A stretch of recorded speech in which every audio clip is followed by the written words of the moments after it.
David, we need to talk. Okay, what about? After your defeat of Goliath and your many military victories, all of Israel is in love with you. Except for my father, King Saul, who is very jealous. Well, I don't like to brag, but under the circumstances, who can blame him? Yeah, but he wants to kill you. Oh man, this is bad. But don't worry, I've come up with a plan that will keep you out of harm's way. Great, well, tell me about this plan of yours. Okay, I will go in and talk to my father, King Saul, and determine if he still seeks your life, or if he's calmed down and will welcome you back into the city. Then, I'll send you a message telling whether it's safe or not to return to the city by firing a series of arrows into a field and having a servant retrieve them for you. This sounds like a really good plan. This could work. But you'd better tell me every detail of this plan to make sure that I clearly understand the message. Okay, nobody will hand me an arrow. I will shoot the arrow, and who will retrieve the arrow? Well, so who will retrieve the arrow? Yes. No, who? Absolutely. No, tell me the name of the man who will retrieve the arrow. Who? The man who will retrieve the arrow. Who will retrieve the arrow? Do you expect me to believe that this is your foolproof plan to keep me from getting killed by your father, and you won't even tell me who will retrieve the arrow? I have told you. Well, then what's his name? Who? The man who will retrieve the arrow. Who? That's what I'm asking you! Now will you just tell me? Who will retrieve the arrow? All right, he will. Who? Now you've got it. No, I don't have anything. This plan doesn't make any sense at all. But never mind. Let's just try to start from the beginning. Who will hand you the arrow? No. Who will retrieve the arrow? I'm not asking you that anymore. In fact, I'm never asking you that again.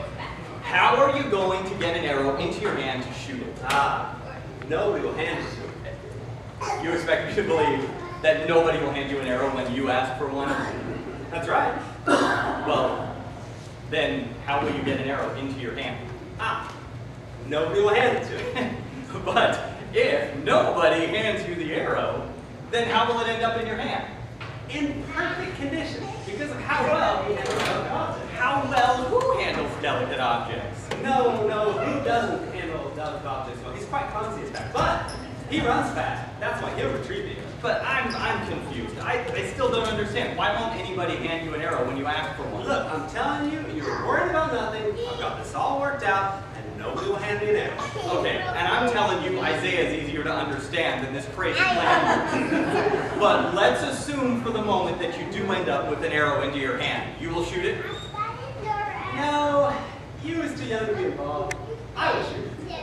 Well, that's what I said. You will shoot it. No. As I said, I thought about having you shoot it, but, due to the age, I decided that's really not such a good idea. Why did you think about having me shoot it? No, I don't want you to shoot it. I will shoot it. Yes, you will shoot it. No, You was too young to be involved. Right. Okay, so, the man who I'm pointing at, Yes. at the end of my finger, Yes. is the one who will shoot the arrow. Yes! And that is you? No! You was too young to be involved. Yes. Okay, so nobody will hand an arrow to the man who I'm pointing at, who is not you, to shoot the arrow into a field, and who will retrieve the arrow?